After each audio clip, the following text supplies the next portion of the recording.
I forgot to turn on my video recorder as I started my class today. So I'm just adding a little bit here at the start.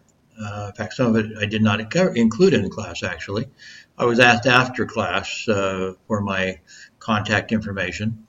So I'll add that here and I'll put it on Moodle as well. Um, you can see it there. A1 445 is my office. I put down some office hours there. But it's really best if you want to, especially if you're walking all the way over from your dorm or something, to email me for a precise appointment. These are the hours that you can typically find me there. But somebody else might already be there talking to me, or who knows what. So if you want a precise appointment, just go ahead and email me and suggest a couple of times when you could come over, so I can choose, or suggest a time noted right here at one of my regular office hours, but just let me know you're coming so that I try to avoid any conflict. My email address, my mobile phone number, as well as my Facebook and LinkedIn sites, in case you're interested in following me in social media.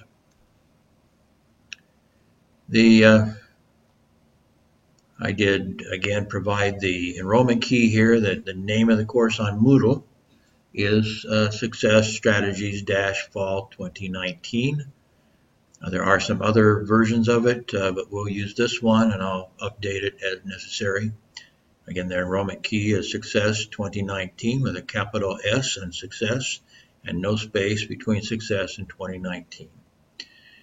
I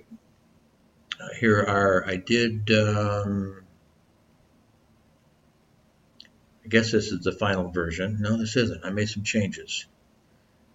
I took out a couple of these. So look at the version that I'm going to post.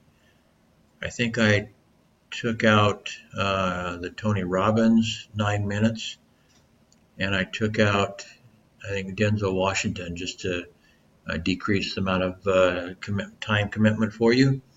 And I may put those in someplace else some other time.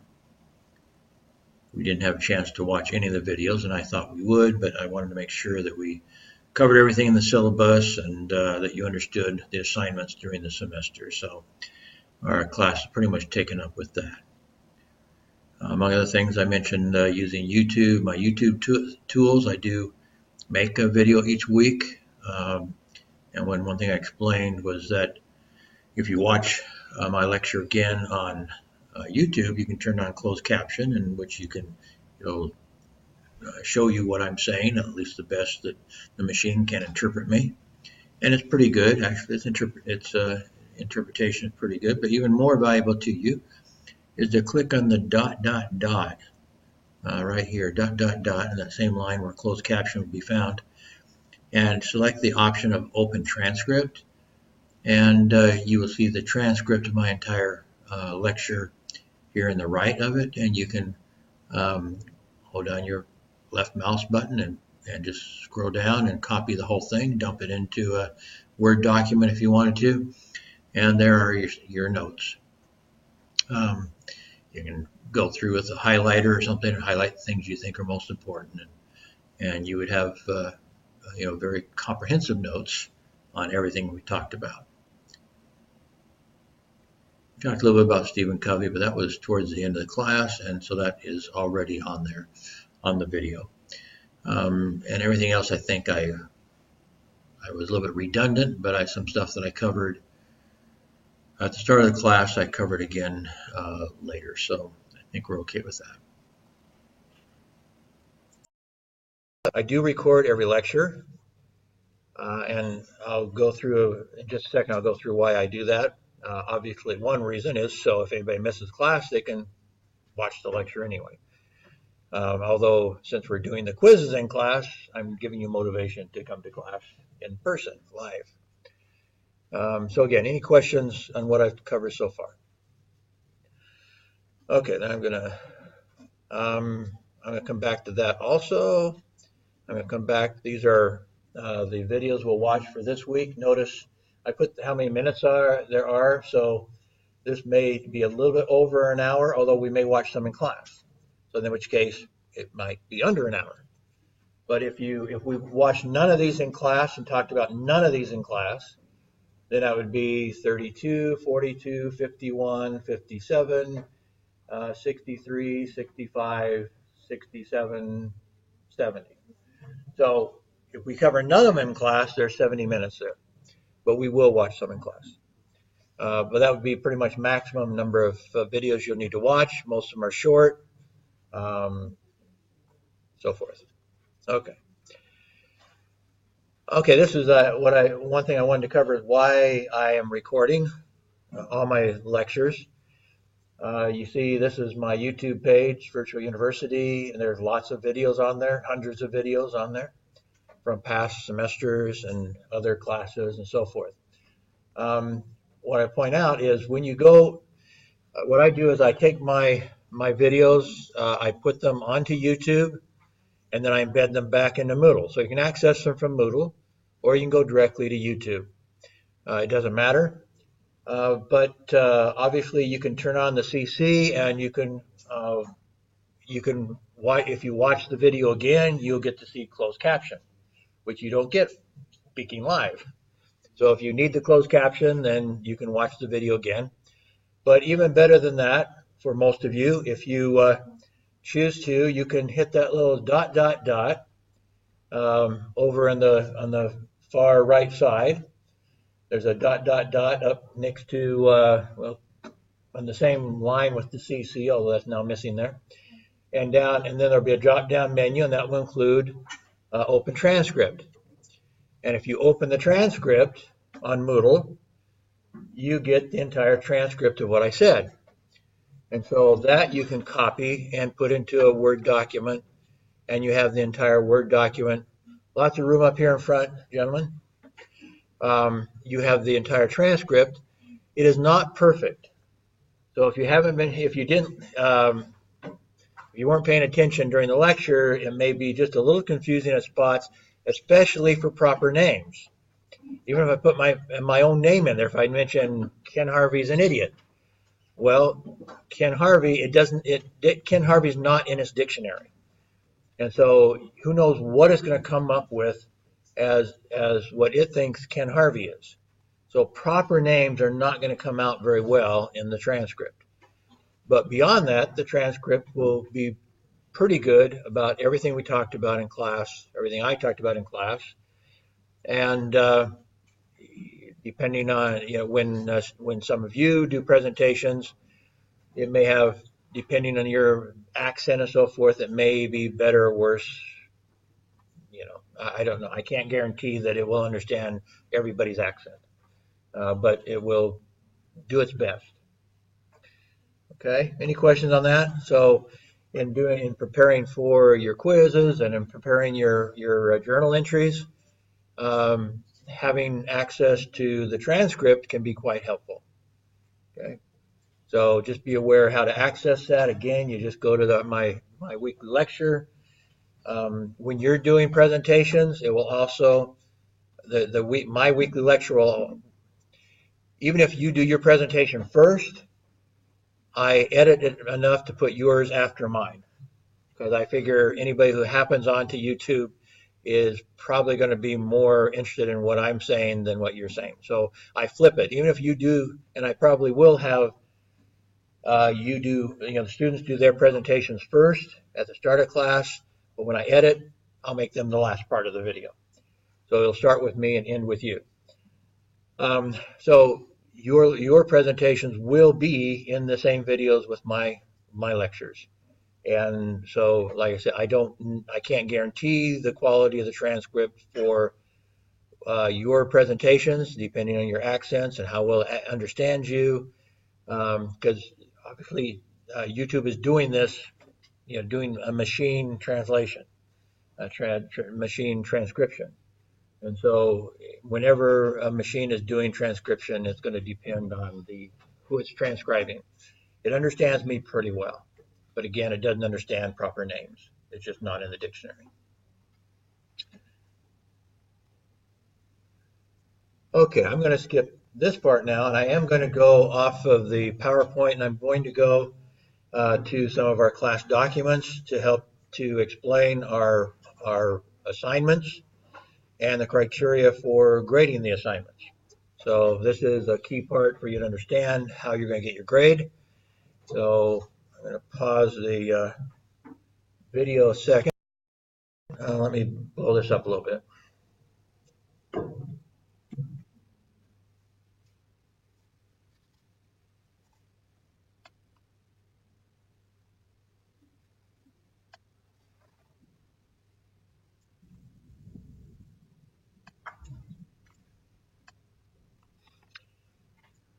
You can see through my video right now, but you won't be able to in the recorded version. But I want to make it big enough so you can read it now. It's the most important part. In fact, I think I'll just go ahead and read this first part.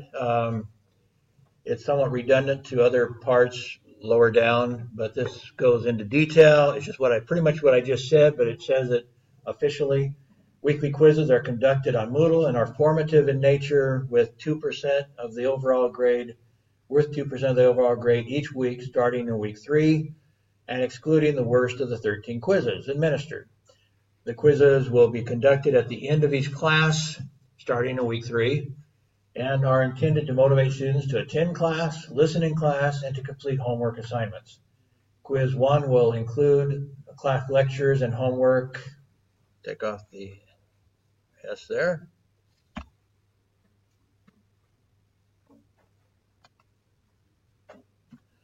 And homework assignments for weeks 1 and 2.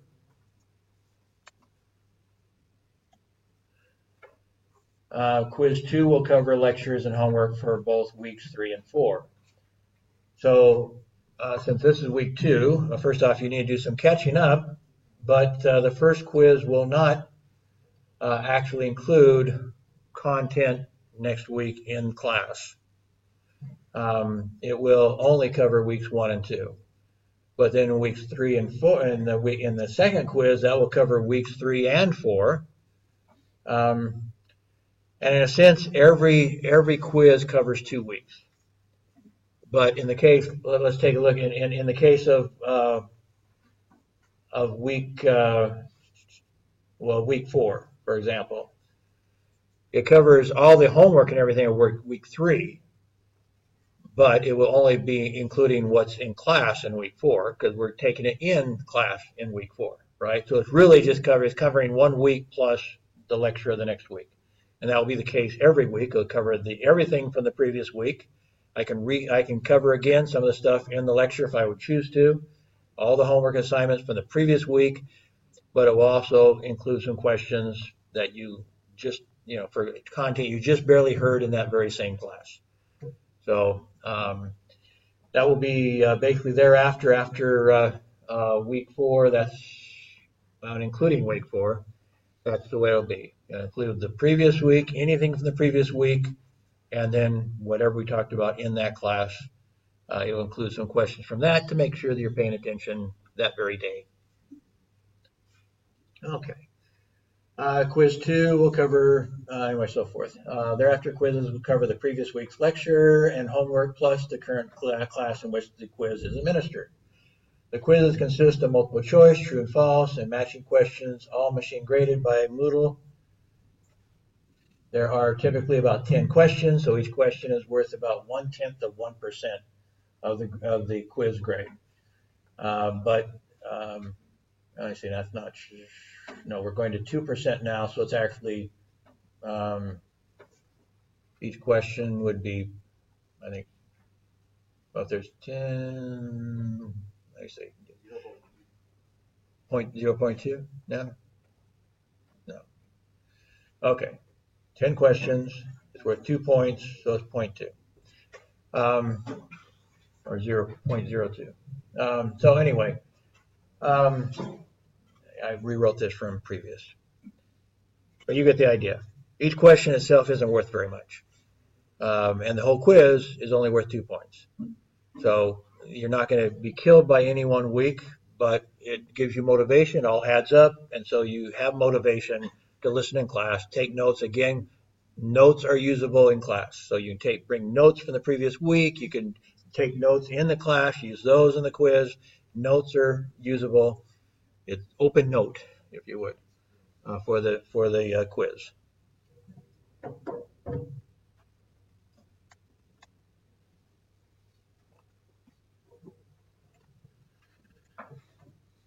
Okay, so going on to item 2, again, the team presentation is intended to help students to go through the entire learning process in order to effectively communicate their assigned subject. Where are you here?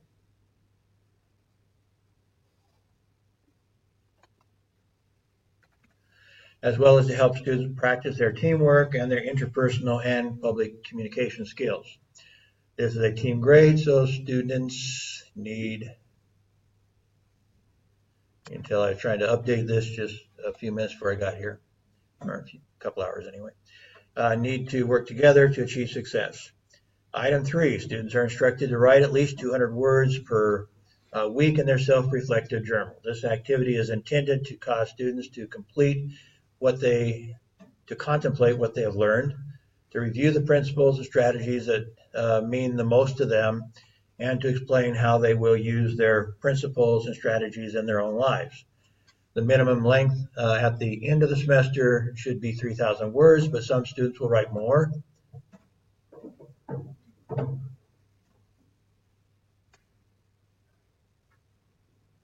Some will write more than double that amount, that number. The average is about 4,000. The average is about 4,500 or 300 words per week. I have had them up the total for the semester up to 16,000 words. But let me say, first off, you don't need to do that to get an A. In fact, you can get an A with 3,000 words. But as I go through the criteria, you will see that it's easier to get an A with 4,000 words because you have more opportunity to review the content and reflect. And so that's what is being graded on is how well you review content and how well you have reflected. Now, somebody can put in 16,000 words and still not do a good job of reviewing and reflecting. So 16,000 words is no guarantee of an A. And 3,000 does not condemn you to anything less than an A in and of itself. But at the same time, if somebody does 16,000 words and does them well, I'm going to give them an A, right?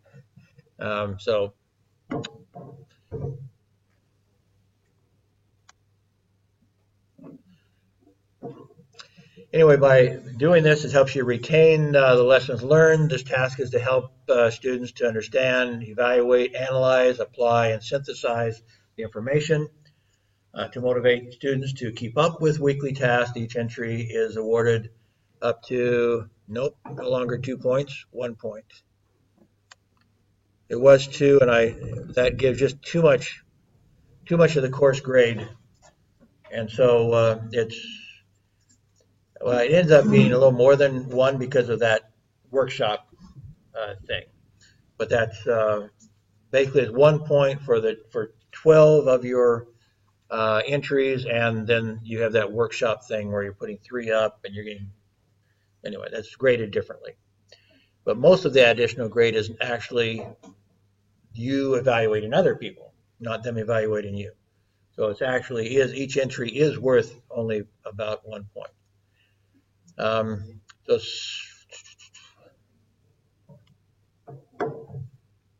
again, I didn't update this.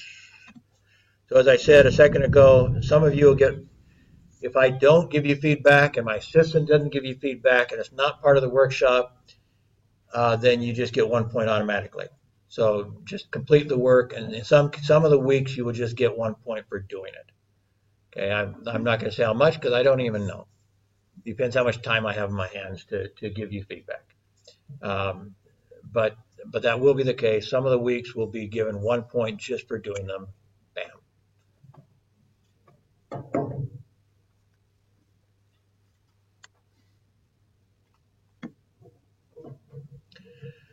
Even though basically, what I mentioned here at the end of that is that when we do grade it, we grade it basically proportional to how we're going to grade the final journal. So we're going to look at approximately in the final journal. I've changed it also a little bit in this for this semester. Out of 100 percentage points for your final journal, only 10 percentage points are. Do I want to change that? I guess I'll leave it the same way I did it. Anyway, only 10 percentage points are based on spelling and grammar directly. Now, if I can't understand what you're writing, then it's going to affect other scores, parts of the score too. I have to understand what you're talking about. So do whatever you need to do, use Grammarly.com, whatever you need to do to improve your grammar so I can understand it. If I can't understand it, I can't give it a good grade. Okay, so do the best you can, but formally, we're trying not to punish IT students who don't know how to write because they only do computers, whatever. Except they're smart enough to use Grammarly.com, so they maybe hand in the best stuff. Who knows? So anyway, I want to make the primary emphasis on the quality and clarity of your review of what we're learning and your self-reflection of what you learned. That's where I want the emphasis done, so that it doesn't overly punish somebody who's not a great writer. I don't want to do that. This isn't a writing class per se, although you're going to be doing a lot of writing, a little at a time, but it all adds up. Like I say, 300 words, 200 to 300 words a week is not very much, especially if you've taken notes and you're looking at your notes and you can just transfer your notes into something that makes sense. You can do it pretty quick. But anyway. Okay, so again, the fourth item is entries for weeks 4, 5, and 6 will be evaluated by students' peers. Students are to evaluate the entries of 5 classmates and will have their own work evaluated by 5 peers. This process is valuable in helping students to understand the criteria in which their own journal will be evaluated while providing feedback by peers that reinforce the feedback given by the instructor. So again, I talked about it already, and basically it's you get out of 12 percentage points total in that workshop. It's 2 percentage points for each review you make of somebody else. If you do a good, at least the potential is there, unless you're just screwing around and you don't do a good job of evaluating. But if you make a sincere effort of evaluating, you should get 2 percentage points of the 100 for the semester for each of the 5 classmates that you review. And then you get 2 points based on their review of you. So a total of 12 possible percentage points from the class, the 100 based on the workshop assignment.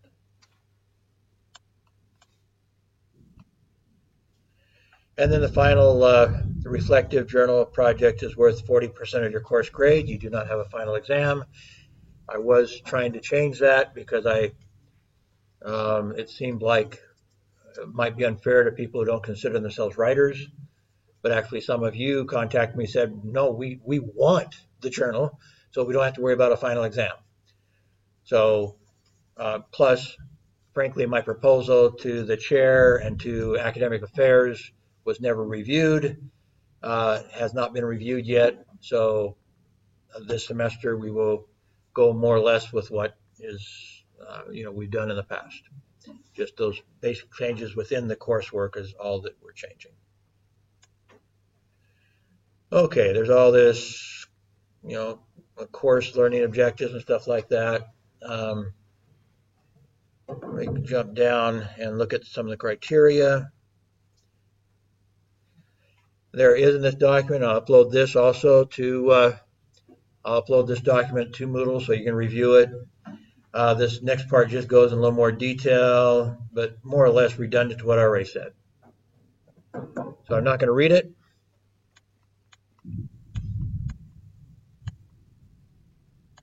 And then it's in table form, same thing. And I know they redundant. Okay, well, the last part I did want to go through though is just real quickly, and this basically is just reflecting what how they grade stuff in here at the university, and just covers these items again. But let me go down to the criteria. That's the only other part I really wanted to cover in class. Okay, let's go through real quickly the criteria in which your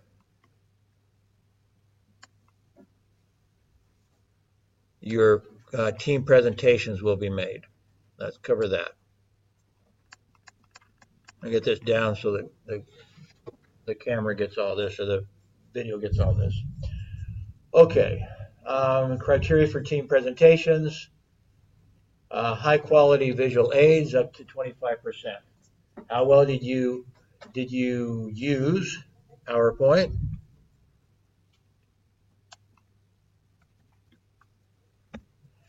And or other visual aids? Were they readable, attractive, not excessively detailed, but adequate to cover the key points, appropriate for the material presented, etc.? Remember, slides are to carry key points, not your script. Your PowerPoint slides should not force the audience to choose between listening and reading. So let me emphasize that.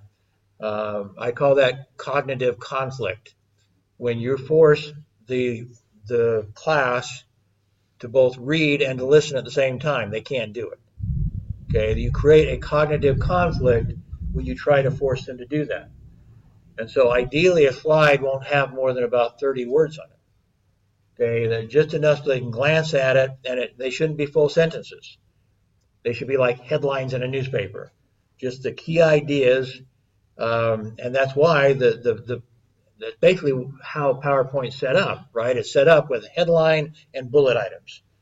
And those bullet items, when you don't change the point size, are pretty big. And so basically, if you don't do anything, if you don't mess with PowerPoint, it pretty much forces you to do what you should do, not have too many words on a page. Because your words are pretty good size, they're very readable, and you don't have room to write sentences unless you reduce the point size. Don't reduce the point size, and you get the idea. Okay, you should not have too many words on any slide. You can have more slides. I don't care, I sometimes do a 30-minute presentation and may have 60 slides on it, because I'm going through the slides very quickly, and they all have very few words on them, and maybe big graphic and a few words, because that's the best way to do it, frankly. And so I lots of times when I take time to really do a really good slideshow, that is what I'm doing. A few words, big graphics, lots of slides. Bam, bam, bam, bam. Every 20 or 30 seconds, I'm off to another slide. And I definitely don't use it as a script. Don't try to use it as a script. That's, again, you can't do that and not create cognitive conflict. I suppose in some cases it's not a lot of cognitive conflict if you are exactly reading from it, because then people can follow along. So there's no conflict if you're exactly reading from it, but it's still not best practices. And you're not going to win any prizes doing presentations. Doing presentations, by the way, can be very valuable to your future. I have students who have taken my classes, and my class may be in something totally unrelated. I never teach public speaking, for example. But I have students thanking me for teaching them how to do public speaking, because in almost every class I teach, I have them do presentations. And so a number of my students have become professional presenters, just based on taking a lot of classes from me and doing lots of presentations and getting a lot of feedback, and they figured out how to do it, and now they're getting paid to do it. I'll go through some slides later when I go back to my PowerPoint. But there are studies that tell us that employers are more interested in your soft skills, and this was, I guess, in the syllabus also. They're more interested in your soft skills than in your hard skills, at least at the point where they start interviewing.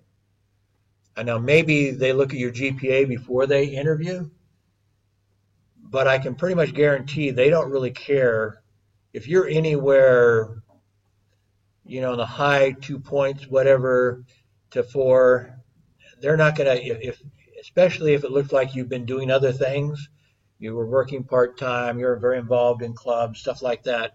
They're not going to care if you were down at a 2.5, if you were involved in lots of other stuff. If you were at 2.5 and you didn't do anything, well, then that does matter. If you were just doing nothing and still couldn't get more than 2.5, that might be a problem. But if you were very active, they're very interested in how active you were. And as I mentioned I think I mentioned last week, maybe I didn't, but there was a study of 700 millionaires in America, and their average GPA was 2.8 something. So you don't have to have a high GPA to be smart and to be successful. In fact, they did another study at Harvard. This one was more limited. It was only people who were on scholarship. But many years later, they did a 30-year longitudinal research to see who was successful. And the ones that were most successful were not the ones with high GPA. There was not only not a positive correlation, it was not a high correlation, there was a negative correlation. At some point, when you're talking about smart people, the smartest people, or the people who got the best grades, were not the most successful. So there's actually a negative correlation when you got to just looking at just the smart people. The ones who were successful were likely to be in clubs and be working part-time and doing stuff besides trying to be perfect in their classes. So there's a much higher, as I mentioned I think last week, a much higher correlation between a positive attitude and success in life than there is between a GPA and success in life. There's basically no correlation with GPA and success in life. None. So anyway, but one of the soft skills is presentation skills. And that is very important. As I think I also mentioned last week, I worked in marketing. Most of my career I was in journalism, but I was a publisher, so I was also involved in advertising and stuff too. But for about 10 years, I was marketing director for corporate marketing director, and they were for technical firms and so basically engineering, architectural sort of firms. And the CEOs of both of those companies that I worked for told me independently, Ken, I wish we'd taken more communication courses, because while engineering skills are vital to our success, they're the most important thing for success is communication skills. That's how you become a CEO. If you're good with the computer, if you're good with your engineering skills, that may reward you with a windowless office in the back of the building. They don't want you to be disturbed from all your technical work, because you're not valuable to them when it comes to actually increasing. You just do the grunt work, basically. If you're great with engineering and you're not great with people, you're not going to go move up. So presentation skills are really, really important. So and then high quality content.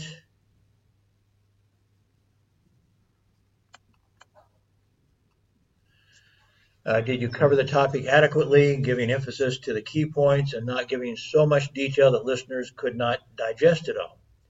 Was it accurate, complete, coherent, smooth, and relevant to the audience? Did it flow well and link ideas with a unifying theme? So, enlighten, some of the bullet items here, enlighten listeners with the best, most important, most interesting information. Your team will be doing like a complete chapter out of this college success book or some other equivalent assignment. And in that, the chapters may be more than 30 pages long. You cannot present 30 pages in 30 minutes. You can't, and do it well. So you have to decide. It is your job. Part of your job as a team is to decide what's most important to the listeners and what's most relevant to the listeners, what's most interesting to the listeners, because you can't cover everything, and I don't want you to try. you will probably be penalized by trying. That's the most likely thing that happen, is that the teams that try to cover everything will be those that get the lowest scores, because you can't do it well and it's not interesting. So I want you to interest and keep the attention of the students, and keep my attention. If I go to sleep, you've got a bad grade. Okay, or if I even feel like going to sleep, make me excited, and then you'll get a good grade. And that's probably not even trying to cover more than like half of a chapter, something like that. You have to choose which half. What's the most interesting part of this chapter to present? Do a really good job of it, and that's will get you the best grade. If you try to cover too much, that will guarantee you a bad, I don't know about a bad grade, but it'll guarantee you won't get a top grade. You won't get an A if you try to cover too much. I can guarantee that. It just won't happen. It's just too much to try to cover, and it becomes boring. So cover what's interesting to you, like an editor of a newspaper, like I've worked at for many years, or a magazine. I'm looking for what's interesting to my readers, and that's what you need to do here. Is what is interesting to this class, and how do you do that? As an editor, the only way I can do it is by what we call gut instinct. What is interesting, and that's basically what's interesting to me. If it's interesting to me, then I can present it to you and do it effectively. If I'm bored by something, I can't present it to you well. And neither can you present it well if you're bored by it. So figure out a way to be excited about your content. You can bring in some outside content if you want to, if that you need to make it more interesting. But don't overdo that. Don't overdo it. Maybe if you bring in say you have a 30-minute presentation and you bring 5 minutes of outside material, that's okay, no problem with that. You start getting much over that, then I'm going to start saying, well, let me see. You must have just gone to slideshow.com or whatever, or slideshow, whatever that's, slideshow.org, whatever that is. Okay, so try to enlighten people, try to eliminate the boring stuff. Try to exhibit, use illustrations to help you communicate well. And when I say illustrate, it's not just illustrate visually, but illustrate with orally too, examples. So don't just say something, explain it. And giving examples is one of the best ways to explain something. So you have a concept, and then you give some examples of that concept. That helps us to understand that concept better. So visual illustration, yes, but also oral presentation, oral illustrations. Exemplify with appropriate examples that I said that epitomize the idea, and examine contrasting concepts. You don't absolutely have to do that if you think it's clear enough, but that's again another way of teaching, is to show examples of something and show examples of what's the opposite. So when you're teaching a concept, I don't know, ages and ages ago, when I was in a classroom like you are, a teacher taught us there's four things you have to do to really thoroughly understand a concept. Fourth thing a teacher has to do to help you thoroughly understand a concept. One is to give definition. Yeah, that's important. But then also give illustration was the second one, as I just covered. And then in the next item, two other things. Compare to other things and contrast with other things. So what's it similar to? What's it different than? And so in order to fully understand a new concept that you don't understand yet, those are four things you need. So your definition, your illustration, your comparison, and your contrast. So in essence, that's what I'm asking you to do. Key concepts, make sure people understand by providing all those things. So then you come to your delivery. And basically each of these four major items are about a quarter of your grade. So your delivery is where you can excite your listeners with an instant introduction, enunciate clearly and use appropriate grammar, emphasize important concepts in a way that makes them memorable, explain concepts clearly, and extend eye contact. Uh, if you are looking at your notes and reading down there and you're not looking up, you lose the audience pretty quickly. Eye contact is really important, which means you need to know your content. If you're reading your content, that's really hard to do. And I suggest, for the best grades, you're going to have it well enough. You don't have to memorize a script. You have to understand the concepts. So again, if you have a PowerPoint and it has key concepts written in short, like headlines, and you know the material well enough, then you can, just explain it yourself. Don't have a script. That's the ideal for how to use PowerPoint effectively. Otherwise, a lot of people make fun of PowerPoint.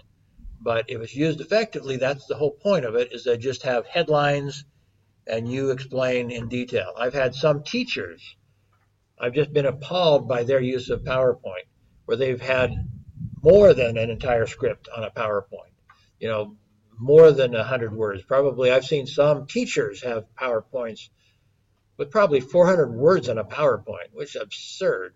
It's just bizarre. No. Anyway, elicit verbal feedback and questions, elaborate in response to verbal and to the verbal and nonverbal feedback, energize audience with enthusiasm, and end with a memorable conclusion. To get perfect, those are the things you should be thinking about. Does anybody do all of them? Probably not. But those are the things to think about in doing your delivery. And then finally, the last part is kind of the easy part, but don't ignore it.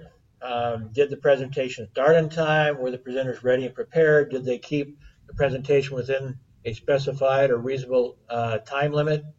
Did the presenters provide me with a digital and printed copy of their slides before or at the time of the presentation? Actually, maybe I should change it right now on this. What I'm asking for is that you give me your PowerPoint 4 calendar days in advance. So since we're on Monday, if you send it to me on Friday, that's okay. But I need, one of the reasons that I'm having you put some questions on your PowerPoint, with answers, by the way.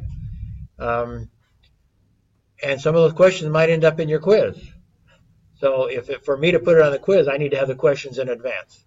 So if I think you've asked a good question, and by the way, that part of the grade on this is, how good are your questions? And your answers, by the way. Are the questions important enough to ask, or are they stupid questions? And are the answers, are they challenging, or are they stupid answers? If any idiot could choose the right answer because you've given them 4 possibilities and 3 of them are stupid, well, that's not a good question, right? And so the quality of your questions and the answers to the questions are part of your grade for this number 4. So let me type in here. Did you provide me the digital?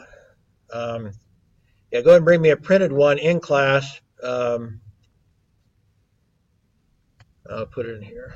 Digital copy of your PowerPoint 4 calendar days in advance.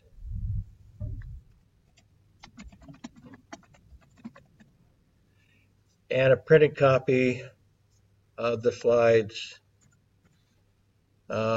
before the presentation.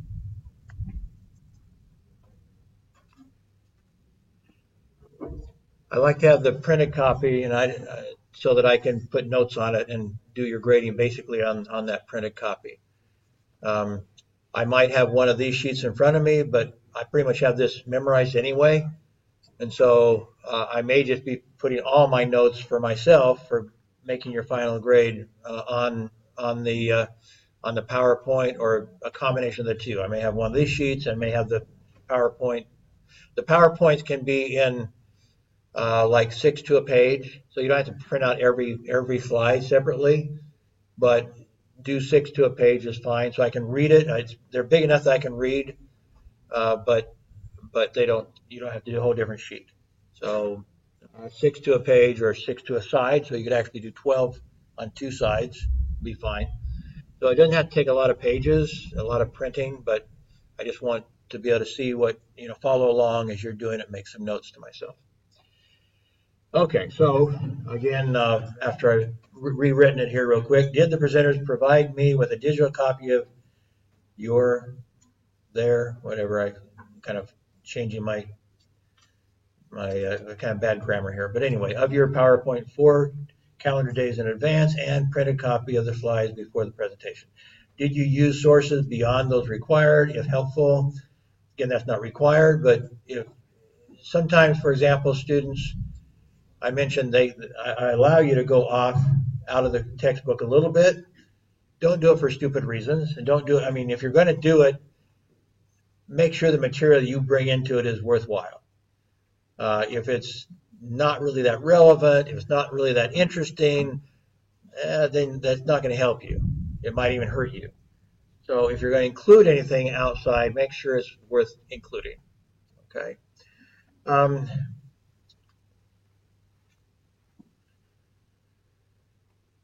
For example, though, did the presenter update or localize the content if appropriate? It's kind of what I was going to emphasize. So maybe, for example, the book is about was first off written about with an American perspective, so that makes it a little bit inappropriate right away. Secondly, it was written from the perspective of the typical American university. Some of the chapters, for example, talk about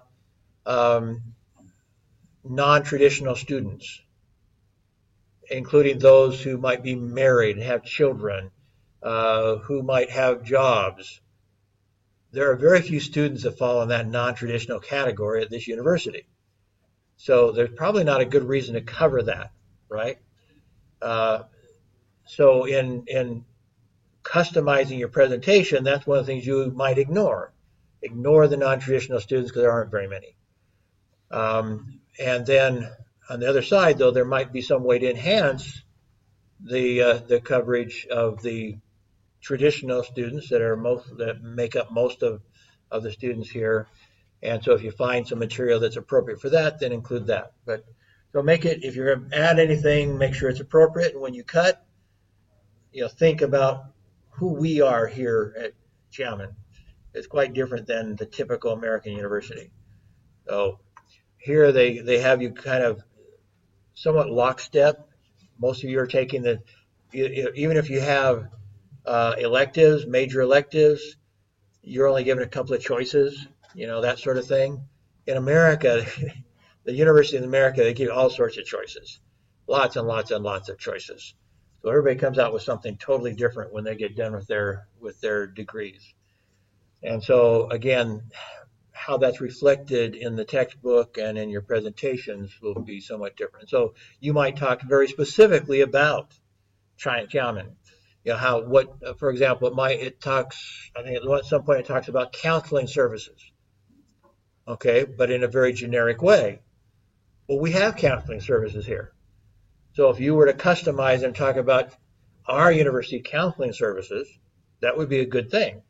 That's not in the textbook, but you now then customize it to something that's very relevant to us in this classroom because we have that service available here at our university. So that's the sort of thing I'm talking about.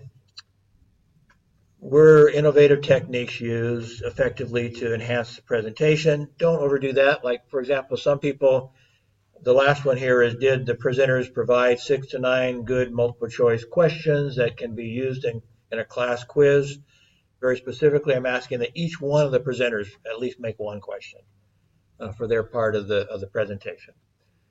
And but what I was going to say is some teams have used one of these online quiz systems. That ends up taking a lot of time to set up. I really don't want that.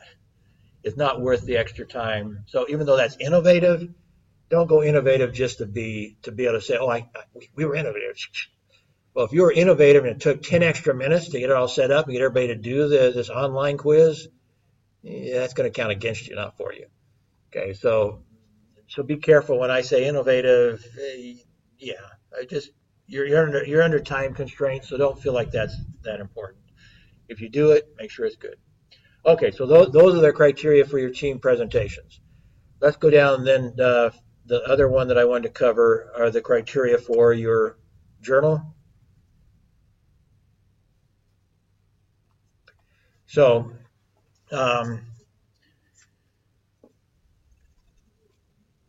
the first part here, spelling and grammar, as I said earlier, is only worth 10% of the grade, at least directly. So what we found last semester, this is based on what Turnitin gave us. So there were some people who had more than 130 mistakes, spelling and grammar mistakes. And so all I did is just take that number and put it on this chart. So I didn't have to think about this hardly at all. So, if you get relatively few mistakes, then you're going to get all 10%. If you have lots of mistakes, then you might get no percent of this part of the grade. Okay, so that's totally from what Turnitin tells me. I don't have to think about it.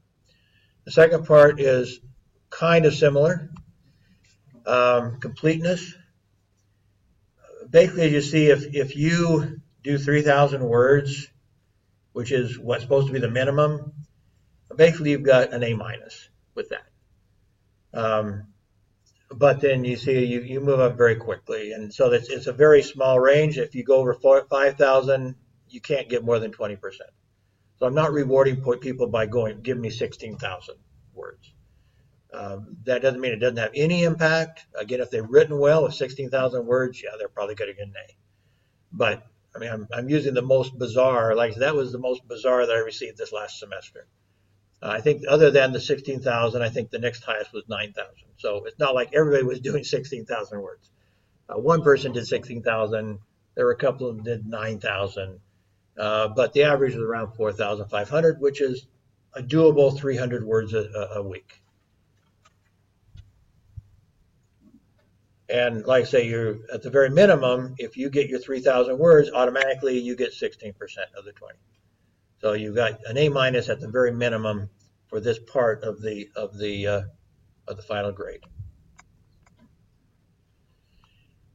So this part I flipped a little bit. The quality of content review is 40%, and the self-reflection is 30%. So what so for the 40% of the grade, whether it's your weekly grade or your whole journal, accurate, complete review of class discussion and maybe 4 assigned videos. There's no way to cover, there's no reasonable way or reasonable expectation if I've given you 8 videos for you to try to summarize 8 videos. I'm not expecting that.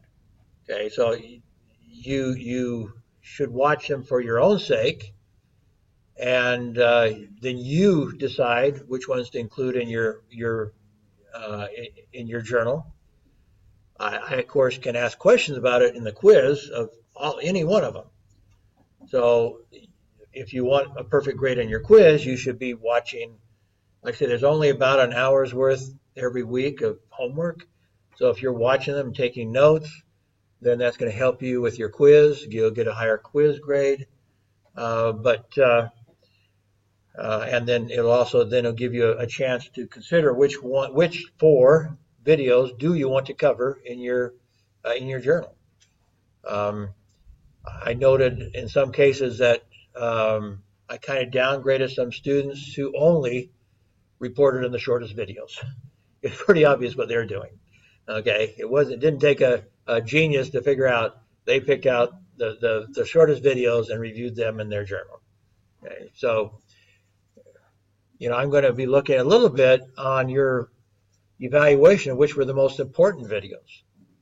Now, I'm not going to be real picky on that, but if you're basically doing what I just suggested, and it's obvious you're just reviewing the shortest videos consistently, I'm going to start downgrading for that because some of the longer ones are the more important ones. Some of them aren't necessarily. Some of the long ones are not necessarily the most important. So if you have kind of a mixture of you're reviewing some longer ones and reviewing some shorter ones, I'm not going to think twice about that. But if you're consistently only reviewing the short ones, I will think twice about that. Okay, because it'll become a trend, and I'll see the trend that you're just being lazy.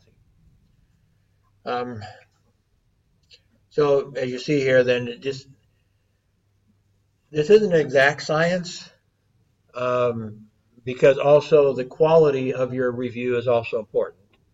So it's not just a matter of how many videos you've reviewed. It's also how well did you review them. This is where it's hard to tell you that a longer journal is not worth more than a shorter journal, because the longer one suggests that you've taken more time to review the content and to self-reflect. And so if somebody's taken more time and made more effort to review and self-reflect, well, that's 70% of the grade, review and self-reflection. So is there some correlation? Yeah, there's some correlation between length and grade. But I can guarantee you there are journals of only 3,000 words that have still gotten an A.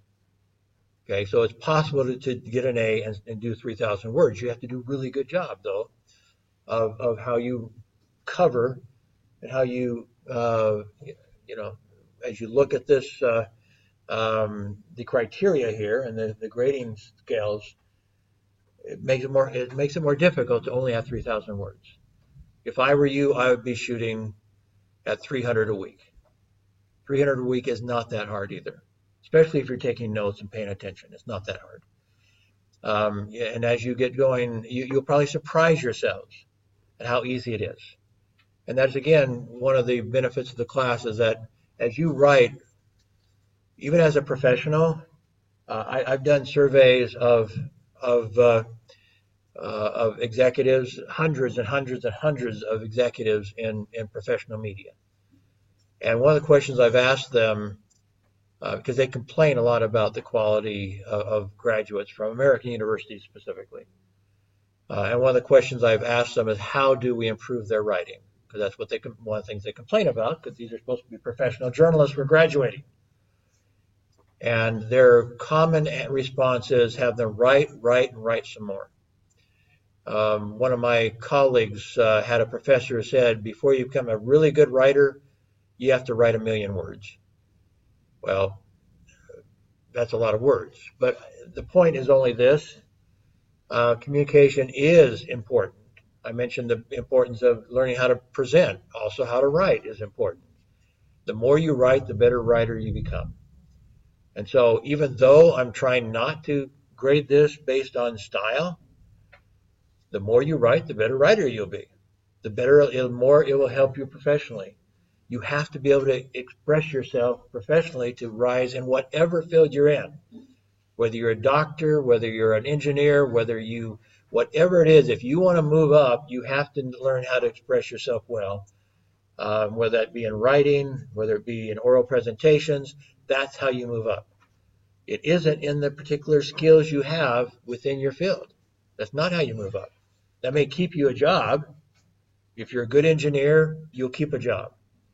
You won't become the CEO necessarily unless you have good communication skills. That's how you become the CEO. So forth. So again, the quality of content review is yes, I'll be looking at how many videos you reviewed and stuff, but it's not just that. It is the quality of the review. And if you might get all 40 points and review 3 videos along with the class content.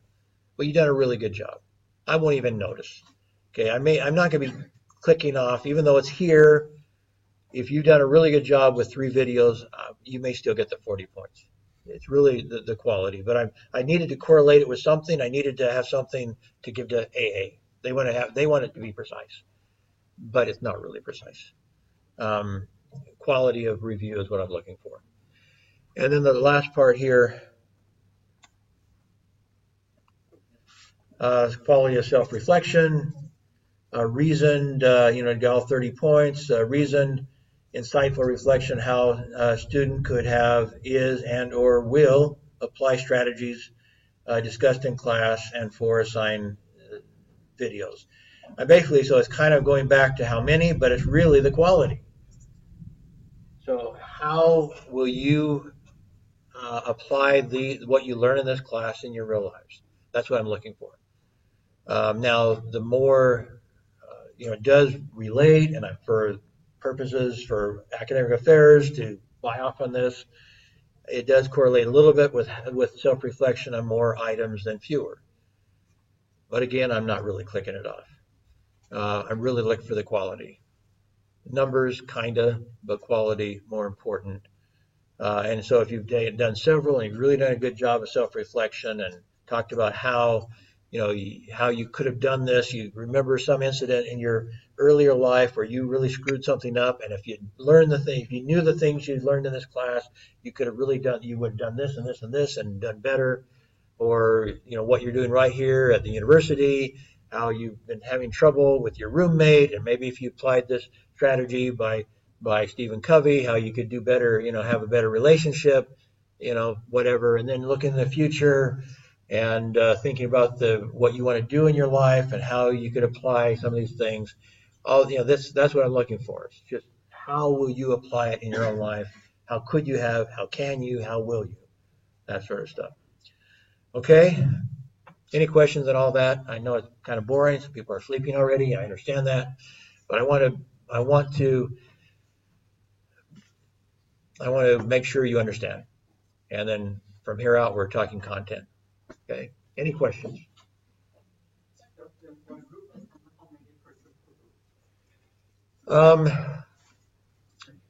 Well, we were supposed to have 60 people in the class. If we have 60 in the class, I will probably have then 5 in the group. That means then when we have 12 presentations, even then that's hard to fit them in. I mentioned last week, I was thinking about having you do it by video, but still, if I expect you to watch it, then it just takes time if it doesn't take time from class, it takes time from homework. It's about the same difference. So I'm just going to have you do it in class. I might go to 6. So then that would be then 10. And then we could cut it down to 1 because we're not going to get started right away. So if we start in week 5, basically, then we get it done one presentation a week. So I'll go with 6, I guess, with this big of a class, 6 in a team. So you can be thinking about who you want on your team. Next week, I wanted to do it today, but I didn't have time to get everything ready.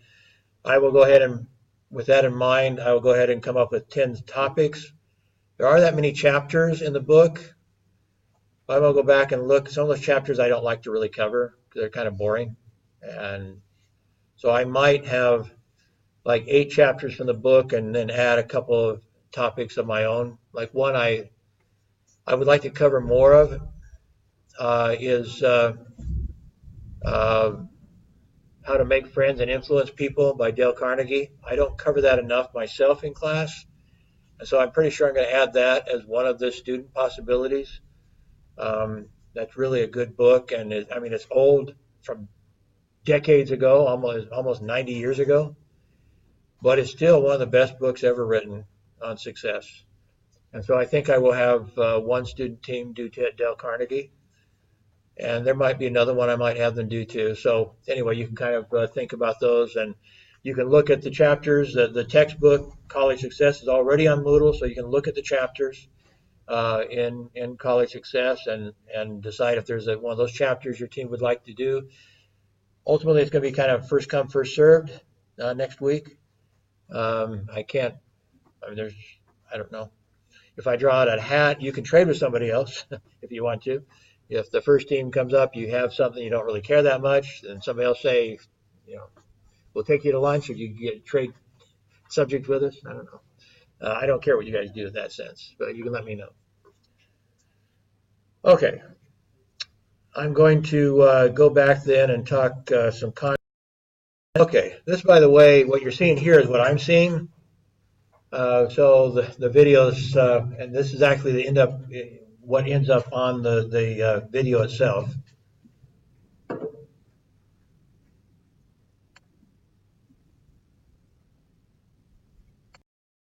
When I had this on earlier, you were just seeing the slide.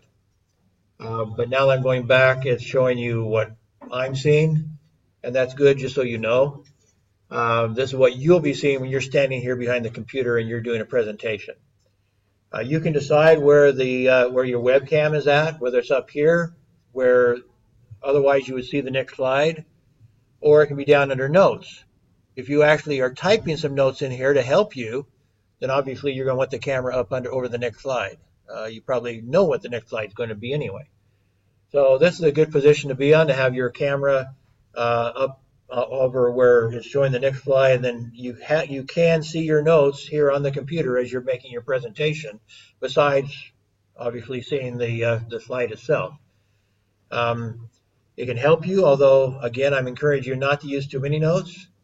You'll be doing a lot better presentation if you're just using the headlines on your PowerPoint and speaking naturally, conversationally. That'll get you a better grade. Okay, I want to talk a little bit about Stephen Covey in the time that we have left.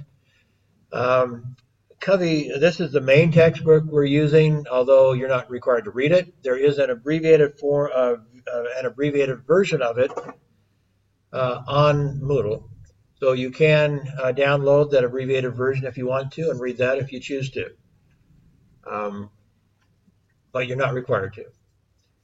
We will cover it a lot in class. I'll be trying to cover the main principles of the book. And other than that, we're trying to use your time to expose you to lots of different ideas, Stephen Covey being just one of them. And so we will, since he has 7 habits, we will take actually we end up taking 8 weeks to cover this book, I believe. 1 week for each of the 7 habits, and then he has kind of an introductory chapter in his book. And so altogether, we'll be covering, spending a lot of time covering that. But we also have while you're watching other videos, the content of those other videos becomes relevant to the discussion of Covey. And so we'll discuss some of the videos that you've been watching as they relate to Covey, and I may cover some of them separately anyway, just because they're important enough to cover. But Covey, how many have you are familiar with Stephen Covey's 7 Habits of Highly Effective People? Some people have said I've had some students in the past who said they studied it in China and stuff. I don't know about that. But anyway, it is it's been, well, let's just read this slide, I guess. This is an old slide, so this is way out of date. But at the time the slide was made, more than 25 million copies of the book have been sold in 40 different languages. When I arrived in Kazakhstan, before I came here, I was 9 years in Kazakhstan. And the first year I was there, Stephen Covey came to the biggest city of Kazakhstan, Almaty, and did a workshop there. His workshop, the people who participated in his workshop paid $3,000 a piece for his, I think it's just a 1 day. It might have been a 2-day workshop, but no more than 2 days. Luckily, he came and presented to us free of charge. So we had a chance to meet him and hear him without having to pay anything. But that's how much he's valued, is that business people in a developing country like Kazakhstan are willing to pay, we're willing to pay $3,000 a piece to go spend a day or two with him. He's also been a consultant to presidents and prime ministers around the world. So he's been extremely influential. He's now deceased. But anyway, Covey was Time Magazine considered him one of the 25 most influential Americans. Forbes magazine named his book, 7 Habits, one of the top 10 most influential managed books ever. A survey of Chief Executive magazine recognized 7 Habits as one of the 2 most influential books of the 20th century. So you're not going to find a book that's had more influence than this hardly anywhere. and that's why we cover it. But also another reason why we cover it is that its habits, the 7 habits, also relate to success in personal life. It's not just how to be successful in business, although it includes how to be successful in business. It's also how to be successful as a father and mother, as a community member, many other roles that you have in your life. It talks about those too. The book talks about it, and the principles are universal in how to achieve success in any sphere, in any role in life that you might have. And so it's more than just a business management book, although it is one of the top business management books ever. But it's more than that. I mentioned earlier a survey done. This is by the top, some of the top universities in Great Britain did this survey of the most important skills and capabilities when recruiting new graduates. I think most of these are things they're looking for during an interview, as I mentioned, but they may also be reflected. To the degree you can reflect them in your CV, you should. Let me put it that way. And this is where GPA falls short. GPA does not cover most of these items that they're looking for, these soft skills, we would say. And so I put a star by all the things that are included in the 7 habits of highly effective people that at least relate to it. So the top one is communication skills. Number 1, we've been talking about that. Communication skills, the number 1 item according to this survey of employers in Great Britain. The number 1. And so it doesn't matter whether you're an IT specialist, whether you're an engineer, whether you're a doctor, whatever, whoever's hiring you, according to the British universities and their survey of employers, that's what they're looking for. Number 1 is your communication skill. By the way, I just mentioned being a doctor. I think maybe I did mention this last week, but I find it interesting that how often a doctor is sued for malpractice. And in America, you can make millions of dollars by suing people for malpractice. But the ones that are sued are the smarter ones who have no communication skills.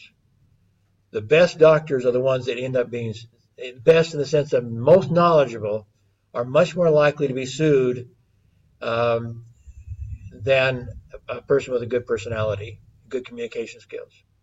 They don't get sued, even though their GPA is on average lower than those who do get sued,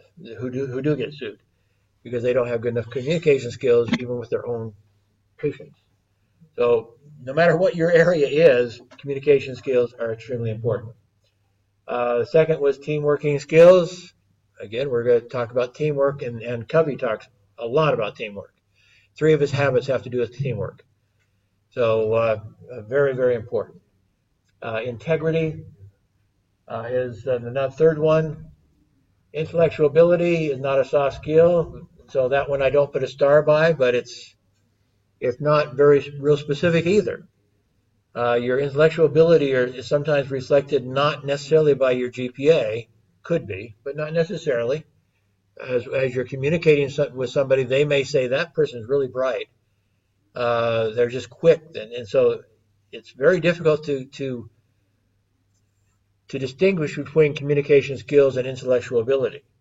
If somebody gets really good grades but they can't express themselves very well in an interview, then they may not be perceived as being that intellectually elite, because the way you express yourself is really important. Number 5, confidence. Again, I think this book will help you gain confidence, and that's again hard to measure. That's a soft skill. Character, personality, soft skill. Also, I think it's influenced by this book. Literacy, good writing skills. Well, we're trying to cover that in this class. It's not covered by Covey in this book necessarily, but in the class we're covering it. Numeracy, good with numbers. Again, that's not covered by Covey and probably not covered in this class. And then analysis and decision-making skills. That is something important for Covey. You'll learn some important skills related to decision making and so forth as we go through Covey, and we'll talk about that in class. So when you start looking at why people hire a particular person, most of it has nothing to do with your major. That's odd. That's the truth. Most of it has nothing to do with your major studies, other than you have to show you're not an idiot in whatever field it is you're studying. And so a GPA of 4.0, not necessarily, because all these other things are more important to them.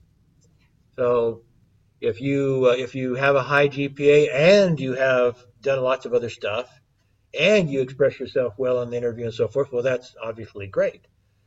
But if you have a high GPA and you don't have these other soft skills, I mean, not just this study, but as I mentioned, the Harvard study showed that you're not going to achieve as much success in life if you don't have these soft skills. That doesn't mean you will be a failure, but these soft skills are important not only in being hired, but they are important in achieving success ultimately, and that's what the Harvard study showed that I already referred to.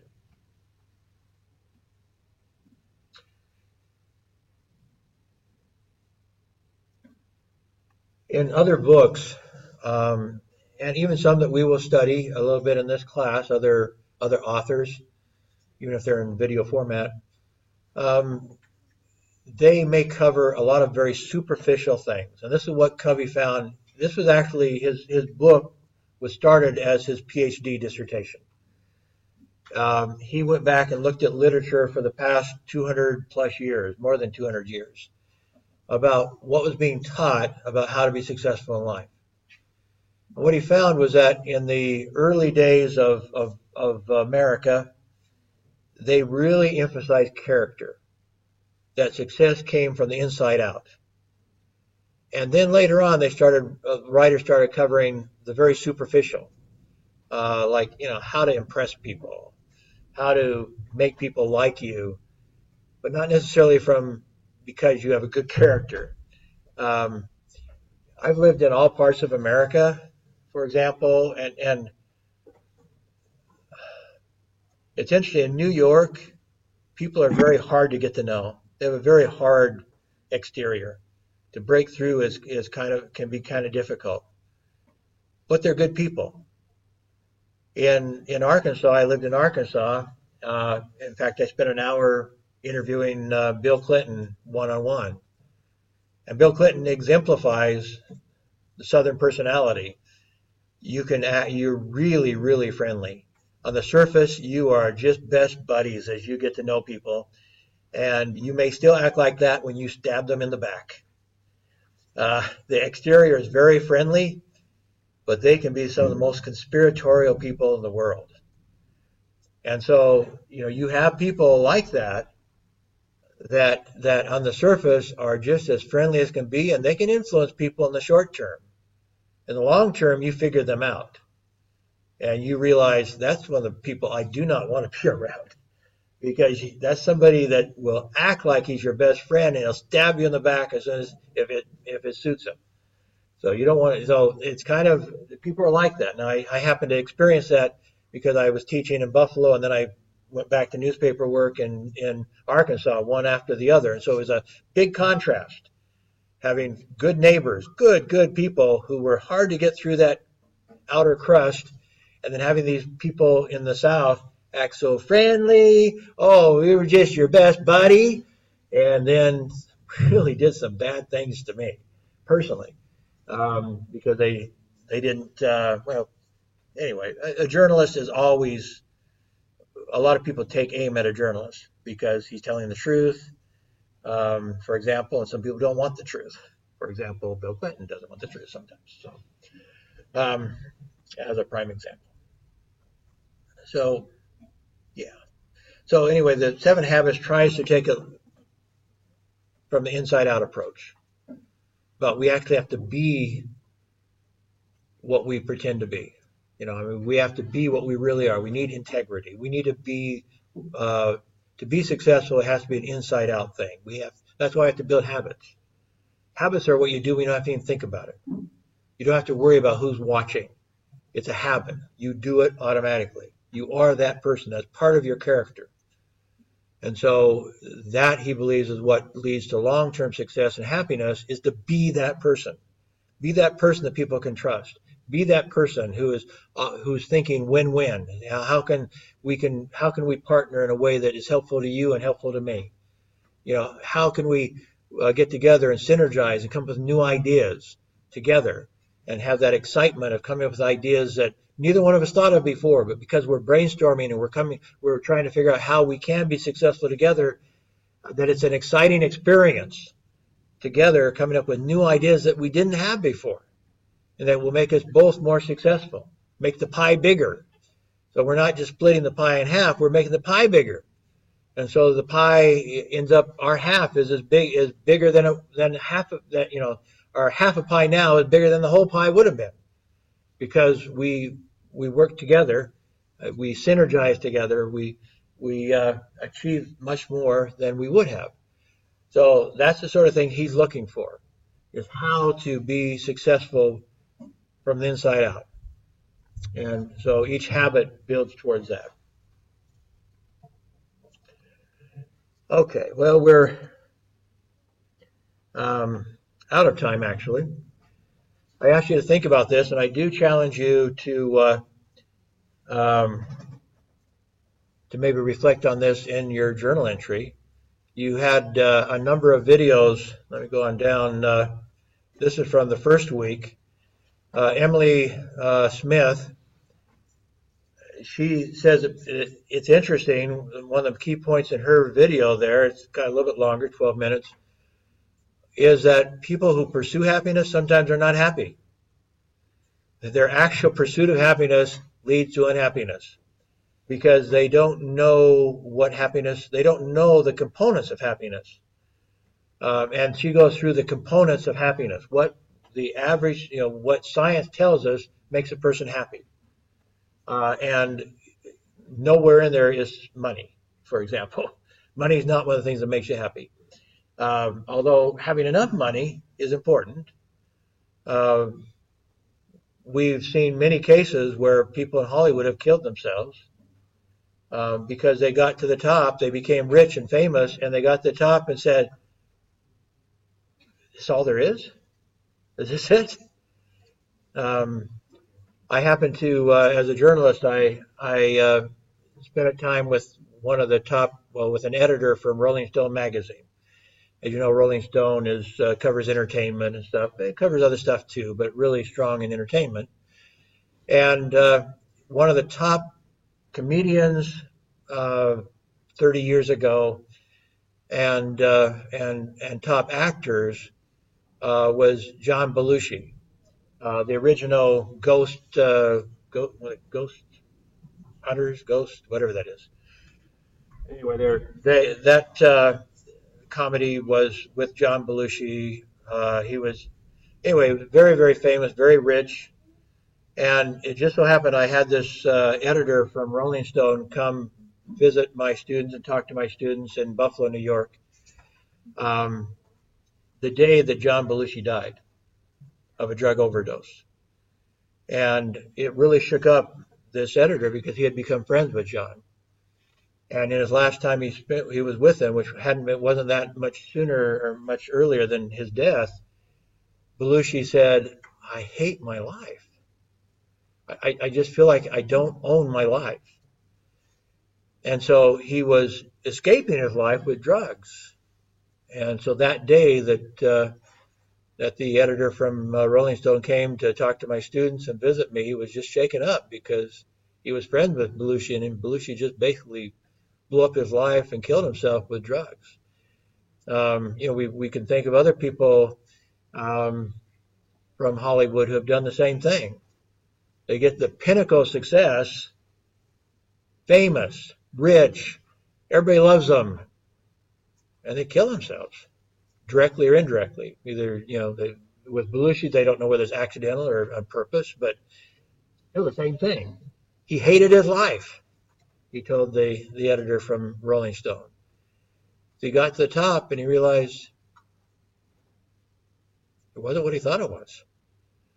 So I'm not saying, I mentioned last week, my brother is a multimillionaire, but he doesn't, he loves his life. Um, because he's lived it. It's an inside out thing for him. His success was inside out.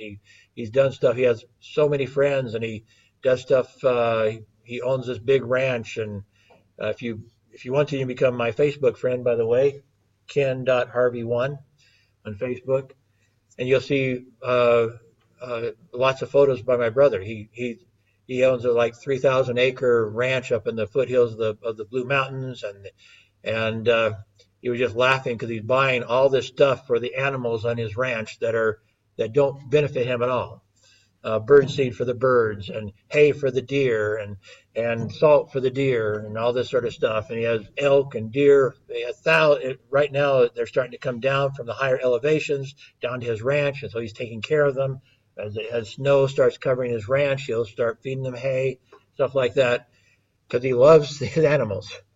He doesn't care whether he makes any money in his ranch. He's already made his money. But he loves his life. He loves his friends. He loves his activities. He loves the animals on his ranch. And anyway, so, you can be rich and be happy. But you can also be rich and be miserable. Enough so to take your own life, even. So when you start thinking about this, listening to Emily Smith, also, which one? I guess there's one I took off of here. Another guy that talking about happiness related to families. Anyway, just Peter Diamandis. That is a perspective of a positive outlook. A lot of stuff you hear on TV and on the news and stuff is very negative, negative, negative. Listening to Peter Diamandis, you say, wow, that's in our near future. Some amazing positive things are just around the corner for us. He has a more updated one that's longer than this, that's even more positive than this one. And this one's plenty positive, but it's about 10 years old. But there's things happening now that are just, that could basically, in a sense, make everybody rich. It'll make everything cost almost nothing. Energy will be like nothing. Water be nothing. Once you have easy energy, solar energy, then taking the solid out of ocean water is cheap. You put that on your deserts. You can have as much. You can have crops all over the world, all through the deserts, can all turn green. Everything can be different.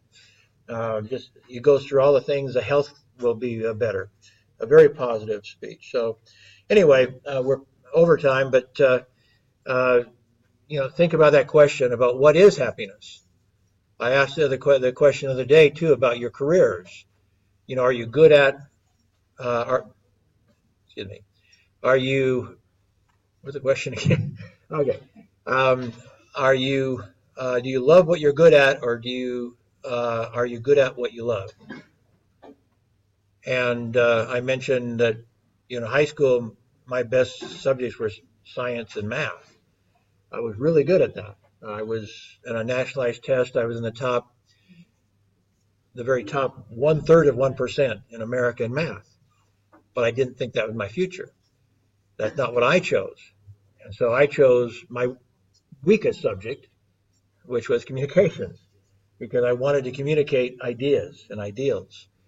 And over my lifetime, I've become really good at it. I think maybe not a good teacher, but good at communication, a good writer, good, good a lot of things.